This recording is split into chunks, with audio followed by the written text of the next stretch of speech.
শীতের এই সময়টাতে বিকেলে চায়ের আড্ডার সাথে বাঁধাকপির পাকোড়া না হলে যেন চলেই না। আসসালামু আলাইকুম। আজকে আমি তৈরি করছি মুচমুচে বাঁধাকপির পাকোড়া। বাঁধাকপির পাকোড়া তৈরি করতে যেমন সহজ তেমন খেতেও খুব মজাদার। ঘরে থাকা সামান্য কয়টি উপকরণ দিয়ে বাঁধাকপির পাকোড়া তৈরি করা যায়। তো বেশি সহজ যে সবাই এটা তৈরি করতে পারবে, আর এটা সবাই অনেক পছন্দ করে খেতে। আর এই সময়েও বাঁধাকপিটা বাজারে খুব ভালো পাওয়া যায়। ছোট থেকে বড় সবাই এটা খেতে খুবই পছন্দ করে। আমি এখানে বাঁধাকপিগুলো কুচি কুচি করে কেটে নিয়েছি।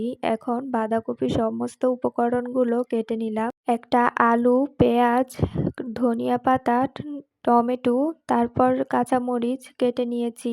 এখন বাঁধাকপিগুলোকে ধুয়ে বাটিতে নিয়েছি।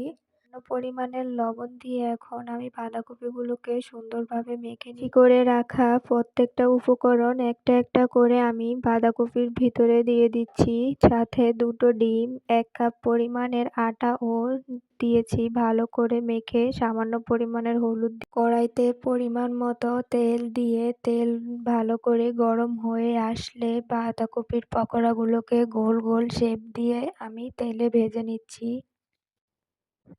চুলার আঁচটা আমি সামান্যই রেখেছি যাতে ভিতরে ভালোভাবে পাকোড়াগুলো হয়। এই তো এখন পাকোড়াগুলোকে এক পাশ এপিট ওপিট করে ভালো করে ভেজে নিচ্ছি।